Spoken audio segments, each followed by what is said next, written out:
वो सूखा इतना क्रूर था कि मिट्टी की चाहत आंसुओं से भी नहीं बुझती थी। धरती की त्वचा फटकर चौड़ी चौड़ी दरारें बन गई थीं, जैसे किसी दैत्य ने अपने नाखूनों से उसे छलनी कर दिया हो। आकाश नीला और निर्मम बना रहता। सूरज की तपिश रोज सुबह से ही ऐसे गिरती जैसे आग के अंगारे बरस रहे हों।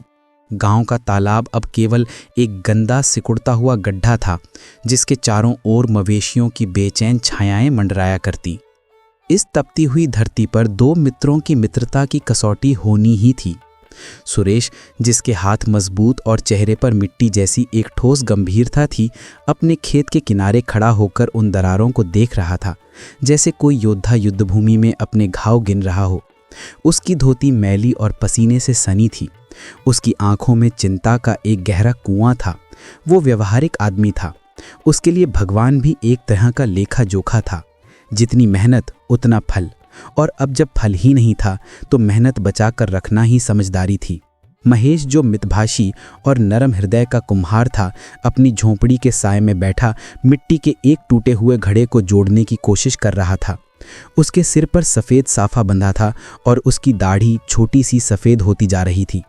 उसकी आंखों में एक कोमल उदासी थी जो सूखे से ज़्यादा अपने पड़ोसियों के दुख से उपजी थी। उसका विश्वास सरल था, ईश्वर जब देगा छुप कर देगा, शायद किसी की मुस्कुराहट में, किसी की मदद के रूप में। एक शाम जब सूरज डूबने को था और हवा में गर्म राख की सी गंध थी, गांव के पथ पर एक अजनबी साया दिखाई दिया। वो एक बूढ़ा भिखारी था। उसका शरीर इतना दुर्बल था कि लग रहा था हड्डियों पर केवल चमड़ा तन गया हो। उसकी आंखें, जो एक गहरी गुफा की तरह धसी हुई थीं, अभी भी एक अद्भुत चमक से भरी थीं, जैसे उनमें सारे ब्रह्मांड का राज छुपा हो। उसके होंठ सूखे और फटे हुए थे और उसकी फटी हुई कमीज उसके दर्द को और भी जाहिर कर रही थी। वो एक लाठी का सहारा लिए धीरे धीरे कदम बढ़ा रहा था। उसकी पहली मंजिल थी सुरेश का घर। सुरेश अपने बैलों को थोड़े से चने दे रहा था। बाबा, भिखारी की आवाज़ एक फुसफुसाहट थी। एक मुट्ठी अनाज, 3 दिन से कुछ नसीब नहीं हुआ। प्रभु तुम्हारा भला करेगा। सुरेश ने उसकी ओर देखा। उसकी व्यवहारिक बुद्धि ने तुरंत हिसाब लगा लिया। अनाज का भंडार सिमट रहा था। अगली फसल का कोई अता पता नहीं था। एक अजनबी पर दया करना अपने परिवार के साथ अन्याय था। उसने एक गहरी सांस ली। बाबा, माफ करना, देख ही रहे हो हालात। मेरे पास अपने लिए भी बमुश्किल हैं। भगवान जाने अगली बारिश कब होगी। उसने अपनी पीठ फेर ली, मानो इस दृश्य को देखने से उसका दिल और पत्थर हो जाएगा। बूढ़े भिखारी की आंखों में कोई निराशा नहीं थी, केवल एक गहरी अबूझ शांति थी। वो बिना एक शब्द कहे लाठी टेकता हुआ आगे बढ़ गया। अगला पड़ाव था महेश का घर। महेश अपनी पत्नी के साथ बैठा एक सूखी रोटी और नमक का स्वाद ले रहा था। भिखारी ने दहलीज पर खड़े होकर वही विनम्र प्रार्थना दोहराई। महेश की पत्नी ने चिंतित नज़रों से अपने पति की ओर देखा। महेश ने भिखारी की आंखों में देखा। वो चमक, वो गहराई, कुछ तो थी। उसका हृदय पिघल गया। व्यवहारिकता का भूत उसे डरा नहीं सका। उसने अपनी थाली में पड़ी आधी रोटी उठाई और साथ ही एक मुट्ठी आटा, जो उन्होंने कल तक के लिए बचा कर रखा था। उसने उसे एक छोटे से कपड़े में बांधा और भिखारी के हाथों में रख दिया। बाबा, बहुत नहीं है, महेश बोला, लेकिन जो है उसमें से आपका हिस्सा है।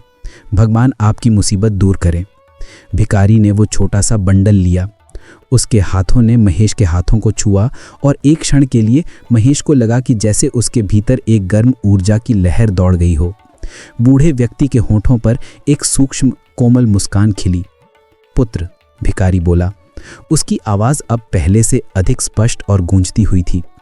तुमने आज एक ऐसा दान दिया है जिसमें कोई अपेक्षा नहीं थी। तुम्हारा ये घर सचमुच धन्य है। तुम्हारी नियति आज बदल गई है। इतना कहकर वो बूढ़ा व्यक्ति अंधेरे में समा गया, जैसे कोई स्वप्न लेकर आया हो और स्वप्न ही लेकर चला गया हो। अगले दिन की किरणों ने जब गांव को छुआ तो एक अद्भुत घटना ने सबको चौंका दिया। सुरेश का सबसे बड़ा खेत, जो कल तक सूखा और बंजर पड़ा था, वो रातों रात हरी भरी फसल से लहलहा उठा था। ये कोई साधारण फसल नहीं थी। बालियां इतनी भारी और सोने के रंग जैसी लग रही थीं कि जैसे धरती ने सोना उगल दिया हो। पूरा गांव वहां जमा हो गया। आश्चर्य और खुशी की लहर दौड़ गई। सुरेश खुद अपनी आंखों पर विश्वास नहीं कर पा रहा था। वो खुशी से झूम उठा। ये मेरी मेहनत का फल है, उसने गर्व से घोषणा की। मैंने हमेशा कहा, ईश्वर उसी की मदद करता है जो अपनी मदद खुद करता है। उस कंजूस भिखारी के लिए अनाज बचा कर रखना ही सही प्राबित हुआ। उधर महेश ने भी ये चमत्कार देखा। उसके मन में जरा सी ईर्ष्या या दुख की जगह अपने मित्र की खुशी के लिए सच्ची प्रसन्नता थी। वो मुस्कुराया और मन ही मन सुरेश के लिए भगवान का शुक्रिया अदा किया। फिर वो अपने दैनिक कर्म में लग गया। उसे अपने चाक पर बैठकर मिट्टी के नए बर्तन बनाने थे ताकि शायद कोई उन्हें खरीदे और कुछ अनाज जुट सके। लेकिन जैसे ही उसने चाक घुमाया और मिट्टी को साधने के लिए हाथ बढ़ाया, उसकी नज़र कोने में पड़े एक घड़े पर पड़ी। ये वही घड़ा था जिसमें उसने कल रात भिखारी को अनाज दिया था। ये घड़ा जो पहले खाली था अब लबालब भर गया था। उसने सोचा शायद उसकी पत्नी ने उसमें कुछ रख दिया हो। उसने झुककर देखा। उसकी सांसें रुक गईं। घड़े के भीतर सुनहरे गेहूं के दाने चमक रहे थे। हैरानी में उसने एक मुट्ठी अनाज निकाला। लेकिन जैसे ही उसने अनाज निकाला, घड़ा फिर से पल भर में भर गया।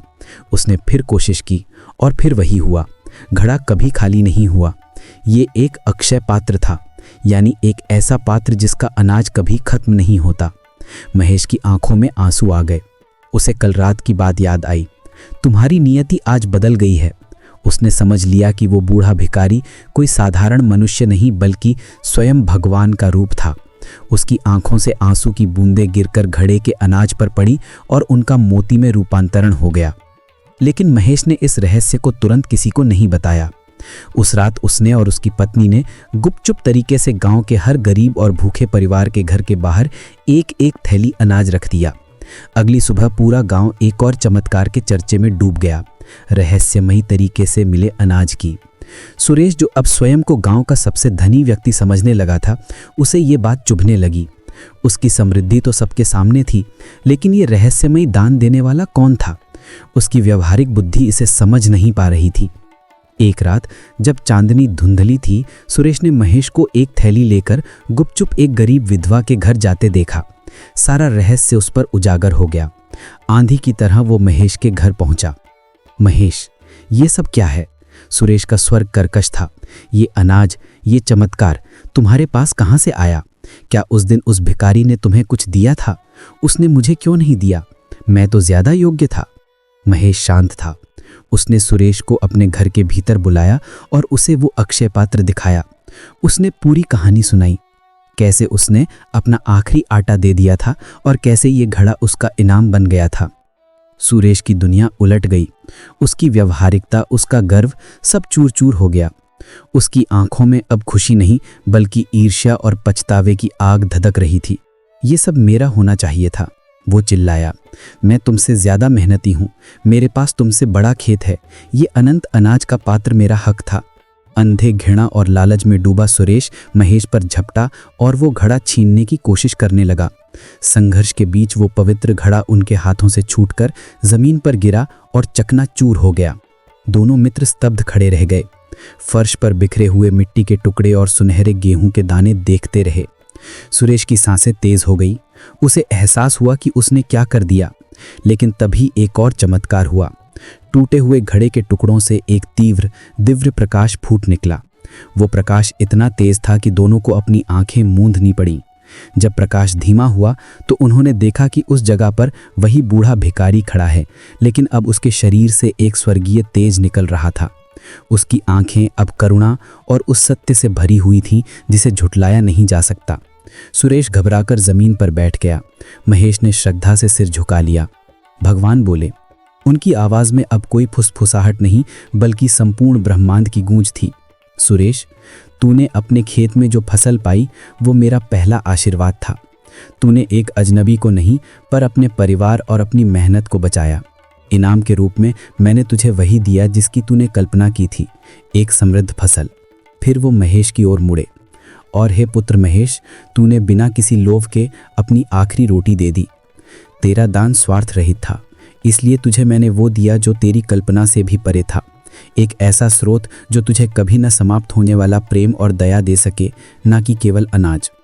ये घड़ा केवल अनाज से नहीं बल्कि तेरी करुणा से भरता था। उन्होंने दोनों की ओर देखा। लेकिन सुरेश, तेरे लालच ने न केवल तेरे मित्र का वरदान छीना, बल्कि तुझे ये एहसास भी नहीं होने दिया कि तू पहले ही धनी हो चुका था। सच्चा धन वो नहीं है जो तुम संचित करते हो, बल्कि वो है जो तुम बांटते हो। और सच्चा वरदान वो नहीं है जो तुम मांगते हो, बल्कि वो है जो बिना मांगे तुम्हारे स्वभाव के कारण तुम्हें मिलता है। इतना कहकर भगवान का दिव्य रूप धीरे धीरे प्रकाश में विलीन हो गया। अगली सुबह सुरेश का वो चमत्कारी खेत फिर से बंजर और सूखा हुआ था जैसा कि पहले था, लेकिन अब सुरेश के मन में कोई कड़वाहट नहीं थी। उस दिव्य दर्शन ने उसके अहम को तोड़ दिया था। उसने महेश से माफ़ी मांगी और उस दिन से वो दोनों मिलकर गांव की सेवा करने लगे। सुरेश की मेहनत और महेश की दया ने मिलकर गांव को फिर से हरा भरा कर दिया। और कहते हैं, महेश का घर वो अभी भी वही हैं।